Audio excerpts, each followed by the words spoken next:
Hello दोस्तों, कैसे आप लोग। उम्मीद करता हूँ बढ़िया होंगे और CGL 24 CHSL 24 की तैयारी में लगे होंगे। अभी फेज 12 का एग्ज़ाम भी आने वाला है। उसकी डेट तो क्लियर है, 6-7 मई के पेपर होने वाला है। तो उसमें लगे रहिए।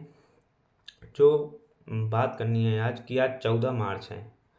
14 मार्च है और जो CHSL 2023 का रिजल्ट आया था वो आया था 2023 का रिजल्ट आया था वो 28 फरवरी को आया था।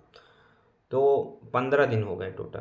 15 दिन से SSC वालों ने उसका मतलब आंसर की भी अपलोड नहीं किया, ना नंबर अपलोड किया, कुछ भी नहीं किया।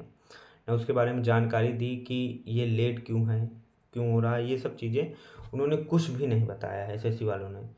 तो बहुत लड़के बोल रहे थे कि आंसर की कब तक आएगी, आंसर की कब तक आएगी। तो भाई ये किसी को नहीं पता कि आंसर की कब तक आएगी। दिया ही नहीं, 15 दिन हो गए। पर जब उनके पास पूरा डाटा है कि आंसर की के बाद जो क्वेश्चन मतलब उन्होंने आंसर चेंज किए या उनके पास जो नंबर है उसी के आधार पर तो उन्होंने रिजल्ट बनाए। चाहते तो उसके अगले दिन ही अपलोड कर देते, लेकिन आज 15 दिन हो गए हैं, उन्होंने अपलोड नहीं किया। अभी तक लड़कों को पता नहीं चला है कि हम लोग बाहर क्यों हुए हैं, किस कारण से हुए हैं।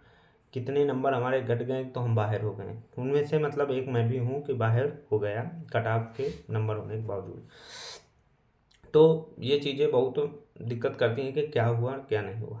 तो इसका अभी आंसर की का कोई अपडेट नहीं है कि कब आएगी। हो सकता है आज आ जाए, हो सकता है कल आ जाए, परसों आ जाए। अभी किसी के पास कोई नहीं है, कोई आगे बोल दे कि कल परसों आएगी, तो कोई कंफर्मेशन नहीं है कि कब आएगी आंसर की। और दूसरी चीज़ क्या है कि इतने कम लड़के हैं ना। जैसे मैं मानता हूँ कि 16,000 कुछ लड़के जो है मेंस में बैठे हैं, लेकिन उनमें से कितने लड़के हैं जो सिलेक्ट होने वाले थे। बहुत कम, जो कि 290 के ऊपर लड़के हैं, 285 के ऊपर लड़के हैं। वो लड़कों का एक होप थी कि हम लोग सेलेक्ट हो जाएंगे। वैकेंसी कम हुई, 290 प्लस 295 वाले, 285 290 प्लस वालों को थोड़ा सा दिक्कत हुई कि वैकेंसी अब कम हो गई, थोड़ा सा हम लोगों का चांस कम हो। फिर भी कट ऑफ मुझे लगता है कि ज़्यादा नहीं गई है वैकेंसी कम होने के बावजूद। उसका मेन रीज़न कंप्यूटर भी है, टाइपिंग भी है। और इस वजह से लड़के होप, जब लड़कों ने देखा कट ऑफ के ऊपर नंबर होने के बाद भी उनका सिलेक्शन नहीं हुआ, तो वो लोग थोड़ा सा परेशान हुए। घर में बताया कि इतने नंबर हैं फिर सिलेक्शन नहीं हुआ, तो ये दिक्कतें होती हैं। उसी SSC 2 बार से क्या कर रहा है CGL CHSL में कि पहले आंसर की पहले दे देते था फाइनल कट ऑफ के पहले, लेकिन अब क्या करता है कि बाद में दे रहा है। इसके बाद पता ही नहीं चलता कि हमारा सिलेक्शन हुआ क्यों नहीं, कितने नंबर घट गए कितने बढ़ गए, इसका कोई मतलब। बताओ 15 दिन हो गए, अभी तक किसी ने दिए। 80-90 या 100-150 मान लीजिए, ज़्यादा से ज़्यादा लड़के इतने हैं कि उनके कट ऑफ 290 प्लस के ऊपर है और उनका सिलेक्शन नहीं हुआ। इतने भी नहीं होंगे थोड़े। तो ग्रुप बनाया था मैंने एक, SSC CHSL 2023 रिजल्ट इशू करके, उसमें 82 लड़के जुड़े हैं। तो इतने ही लड़के समझिए कि इतने लड़के क्या है जो सिलेक्शन के होने मतलब कट ऑफ के होने के बावजूद भी सिलेक्शन नहीं हुआ। तो इतने लड़कों को कोई नहीं सुनता। शौक सीधी एक बार, इतने लड़कों को कोई नहीं सुनता। कोई टीचर भी अभी तक ये नहीं बोला कि SSC CHSL रिजल्ट क्यों फाइनल आंसर की क्यों नहीं आई। बाकी CGL का होता तो सब टीचर लाइन तार से लगा देते कि ये नहीं है, क्योंकि जानते हैं कि 80-90 लड़के हैं, इसमें से कुछ नहीं होना है। तो ये चीज़ें हैं। तो देखिए, ये तो CHSL 2023 का तो खेला ख़त्म हो गया। अब इसमें जो होगा वो फाइनल आंसर के बाद होगा। कुछ लफड़ा होगा तो लड़के कोर्ट केस करेंगे, ये सब चीज़ें तो चलती रहेंगी। नहीं हुआ सोच के चलिए कि नहीं हुआ, बस खेल ख़त्म यहाँ से SSC CHSL का।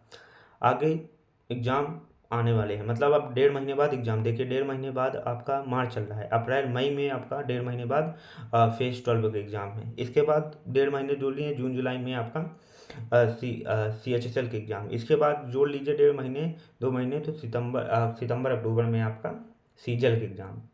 तो ये चीज़ें चलती रहेंगी। इनसे देखिए CHSL में हो भी जाता है आपका, तो आपका एम तो CGL ही रहा होगा। मुझे लगता है कि 100% लड़कों का एम CGL ही रहता है। CHSL निकल जाएगा फिर भी वो छोड़ेंगे नहीं तैयारी, क्योंकि CGL ही उनका इंस्पेक्टर बनना ही एम रहता है। बहुत का सपना रहता है, मेरा भी है। तो ये चीज़ें चलती रहेंगी, अपनी तैयारी मत रोकिए। और मैं भी, सब कोई तैयारी कर रहा है भाई। अगर इस चक्कर में आप बैठ जाएंगे कि हाँ आंसर की आने के बाद देखते हैं, तो ये सब चीज़ें नहीं, तैयारी करते रहिए। इसमें जो होना था हो गया, नहीं हुआ दुर्भाग्य। अब देखिए 290-85 जो नंबर आप लाए हैं ना, 80-82% नंबर लाए हैं आप लोग, इसका मतलब आप सिलेक्शन के पास हैं। इसमें नहीं हुआ, शायद इंस्पेक्टर बनने के लिए आप हों। तो ये चीज़ें भूल जाइए। दुख होता है, वो सही बात है कि मेरे कहने से आपका दुख नहीं कम होगा कि नहीं हुआ, इतनी होप थी भाई, हुआ क्यों नहीं, ये मेरे साथ भी हुआ है। तो ये चीज़ें हैं, दुख होता है मेरे कहने से आपको दुख नहीं, फिर भी इनको भूलिए, क्योंकि भूलने के लिए अब काफ़ी दिन हो गए हैं। मैं भी कहता हूँ कि शुरू में नहीं भूलता वो चाहे जो जितना भूल, लेकिन अब 15 दिन हो गए हैं, तो अब भूलने के लिए काफ़ी दिन हो गए हैं। तो अपनी तैयारी शुरू कर दीजिए, ये चीज़ें सब भूल जाइए कि क्या हुआ क्या नहीं हुआ। अपना सीजीएल देखिए, बहुत पास में है सब एग्ज़ाम। अगर आप फिर से चूके तो आप फिर यही दशा में आ जाएंगे कि हम कट ऑफ के पास थे, बाहर हो गए। तो अपनी तैयारी करिए, इतने अच्छे नंबर लाए हैं आप लोग, थोड़ी सी तैयारी करके और अच्छे ला सकते हैं, और बिल्कुल क्लियर कर सकते हैं कि साला 2-4 क्वेश्चन घटाएगा भी ना, तो भी सिलेक्शन होना है। तो ये चीज़ें हैं, आराम से तैयारी करिए, कोई दिक्कत नहीं है। ठीक है, बस इतनी बात करनी थी तो आया हूँ। बहुत लड़के पूछ रहे थे। दूसरी चीज़, कई लड़के डीबी को पूछ रहे हैं कि सीएसएल डीबी में क्या क्या लगता है, तो इसका एक दिन वीडियो मैं बना दूंगा, मेरे पास डाटा रखा है, उसका वीडियो बता दूंगा कि क्या क्या लगता है। ठीक है, तो तब तक best of luck for CGL, all exams for CGL 2024। ठीक, बेस्ट ऑफ लक।